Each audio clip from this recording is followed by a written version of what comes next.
तालियों से स्वागत कीजिए इनका, तालियों से स्वागत कीजिए। बाद में ना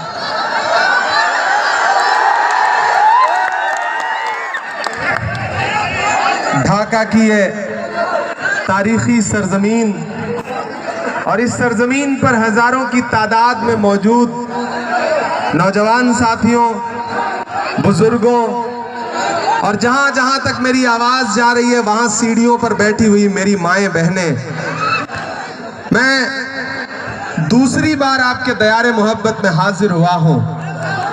एक बार बहुत पहले एक मुशायरे में आया था, जाहिद यूसुफ जई हमारा साथी है, इसी फील्ड पे था मुशायरा, बगल वाले।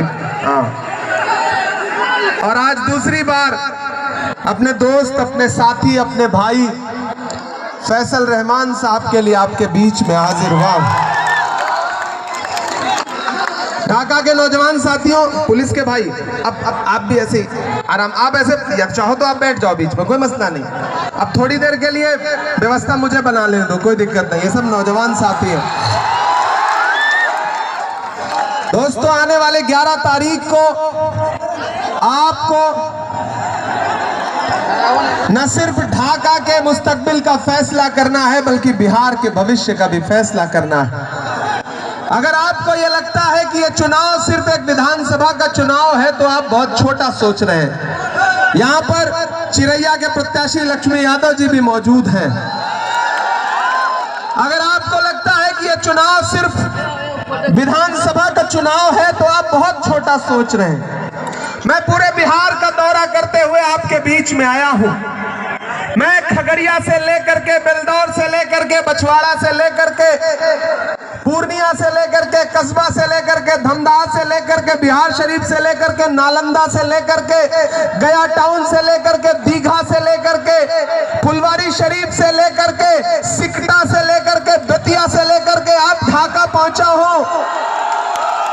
पूरे बिहार की एक एक विधानसभा में जा रहा हूं और जो माहौल मैंने देखा है उस माहौल की बुनियाद पर ढाका वालों पूरी जिम्मेदारी से बता रहा हूं कि आने वाली 14 तारीख को तेजस्वी यादव बिहार के मुख्यमंत्री बनने जा रहे हैं।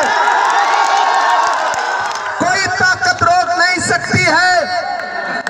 और यहां खड़ा होकर के ये ऐलान भी करता हूं कि अगर 11 नवंबर को आप अपने घरों से बाहर निकले और आपने अपना एक एक वोट 2 नंबर पर है, ईवीएम के दूसरे नंबर पर जिनका चुनाव निशान मौजूद है लालटेन, अगर उस पर एक एक बटन दबा करके इधर फैसल भाई को, उधर लक्ष्मी जी को असेंबली पहुंचा दिया और 14 नवंबर को रिजल्ट आया और तेजस्वी यादव बिहार के मुख्यमंत्री बने तो 2029 में राहुल गांधी को देश का प्रधानमंत्री बनने से कोई ताकत रोक नहीं सकती है।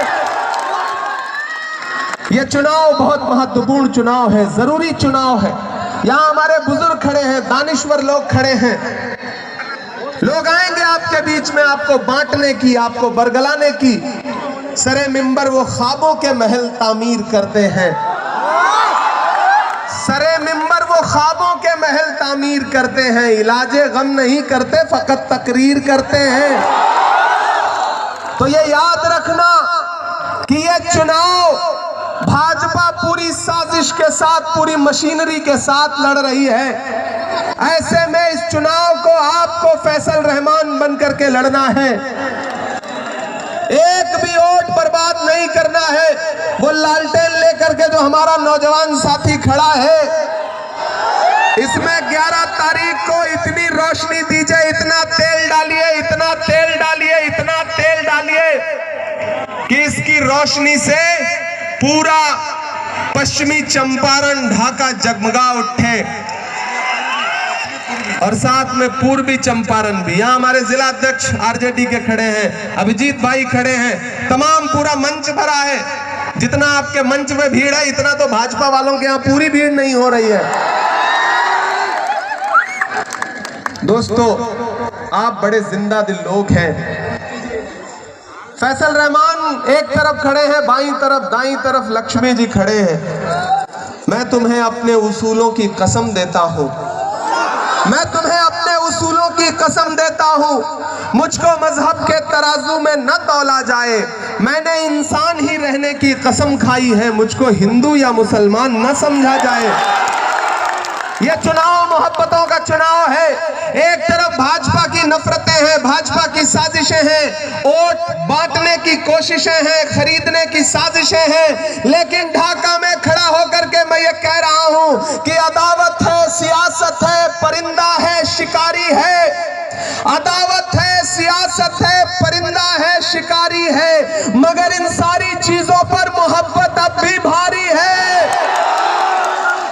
ढाका वालों, फैसल रहमान से आपका सिर्फ फैसल रहमान तक का रिश्ता नहीं है, 2 पीढ़ियों का, 3 पीढ़ियों का, 4 पीढ़ियों का रिश्ता है। मैं इनके वालिद साहब के बारे में पढ़ता रहा हूँ, सुनता रहा हूँ। मोतिउर रहमान साहब जैसी शख्सियत जो आपके बीच में नुमाइंदगी करती रही है, उनके चश्मो चराग हैं ये। इस चराग को बुझाने की साजिशें में लगे हैं बहुत सारे लोग। पिछली बार बहुत थोड़े वोट से चूक गए थे आप, लेकिन इस बार चूकना नहीं है। और एक चीज जान लीजिए, पूरा इंडिया अलायंस एकजुट होकर के काम कर रहा है। मैं अभी सुबह पहली रैली बेतिया में किया मैंने अपने प्रत्याशी वसी अहमद के लिए, दूसरी रैली मैंने सिकटा में किया कॉमरेड वीरेंद्र गुप्ता के लिए, और तीसरी रैली आरजेडी के लिए यानी कि फैसल रहमान के लिए करने के लिए ढाका में खड़ा हूं। इस तरह से एकजुट है हमारा महागठबंधन।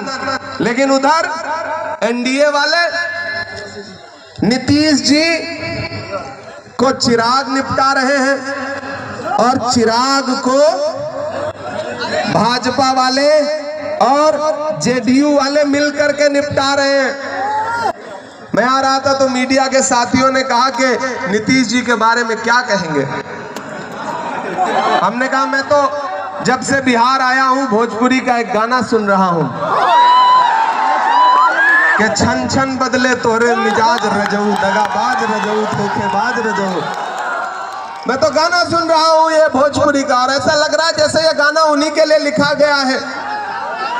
और इधर परसों अभी पटना में रोड शो हुआ नरेंद्र मोदी जी का। आपको पता है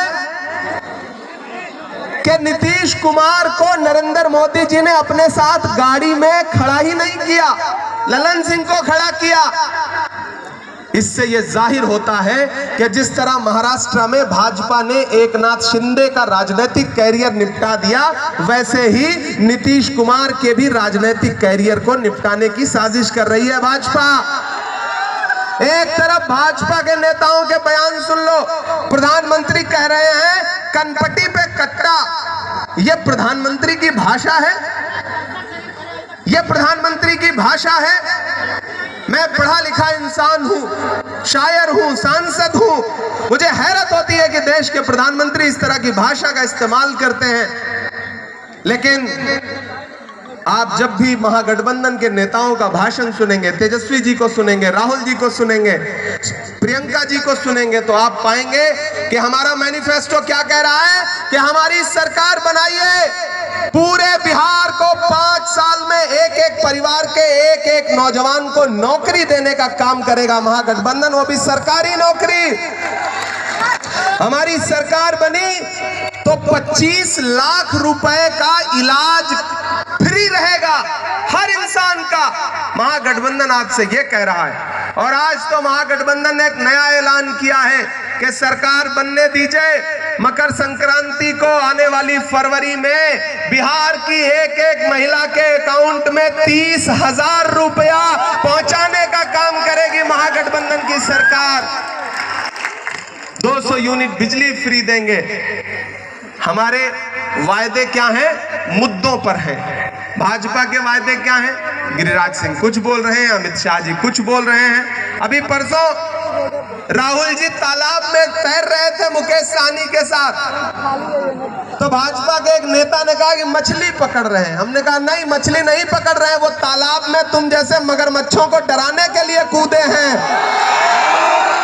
मुसलसल दुश्मने जां की निगहबानी में रहना है, जहां घड़ियाल रहते हैं उसी पानी में रहना है। तो बिहार वालों, बिहार बदलाव के लिए तैयार है और उसकी शुरुआत ढाका से होनी चाहिए, पश्चिमी चंपारण से होनी चाहिए। फैसल रहमान के लिए 11 तारीख को घरों से बाहर निकलिए और जो कसर बाकी रह गई थी पश्चिमी चंपारण, पूर्वी चंपारण, पूरे बिहार में, तो पूरे बिहार की जनता से ये ढाका है, ये भारत का ढाका है और मैं भारत का इमरान हूं। मैं यहां खड़ा होकर के कह रहा हूं कि इस सरजमीन से जो आवाज उठती है वह हिंदुस्तान के अलग अलग कोनों तक जाती है। याद रखना भाइयों कि आपको बरगलाने की बहुत साजिशें की जाएंगी, बहुत कोशिशें की जाएंगी। किसी का जलवे रंगी तखय्युलात में है, चिराग बन के कोई जिंदगी की रात में है। बहुत बुलंद फजा में तेरी पतंग सही, मुझे पता है मगर डोर किसके हाथ में है। तो ये बड़ी साजिशों के साथ चुनाव लड़ती है भाजपा। किसी झांसे में नहीं आना है। एक चीज जहन में रहे कि सरकार बदलना है। इस बार महागठबंधन की सरकार बनाने के लिए वोट देने जाना है पोलिंग बूथ पर। आप जब लालटेन का बटन ढाका में दबा रहे होंगे तो आप सिर्फ फैसल रहमान को विधायक नहीं बना रहे होंगे बल्कि तेजस्वी यादव को मुख्यमंत्री बना रहे होंगे और भाजपा समर्थित सरकार को सत्ता से उखाड़ करके फेंक रहे होंगे। ढाका वालों, मेरी एक बात बहुत संजीदगी से सुनना कि महान बादशाह सिकंदर ने जब यूनान फतेह किया तो जीत का जश्न मनाने के लिए शहर की सड़कों पर निकला तो उसने देखा कि पूरा शहर उसकी जीत का जश्न मना रहा है, लेकिन एक फकीर आदमी सड़क के किनारे बेखबर होकर के सो रहा है। सिकंदर को गुस्सा आया। सिकंदर ने उस इंसान को देख करके अपने घोड़े से उतरा और उस सोते हुए फकीर के पास गया और उसके पास जाकर के उसे जोर की एक लात मारी और लात मार के कहा कि क्यों रे फकीर, मैंने शहर जीत लिया, लोग जश्न मना रहे हैं और तू सो रहा है।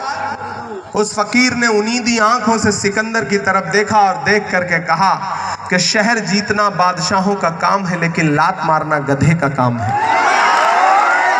तो मेरे भाई,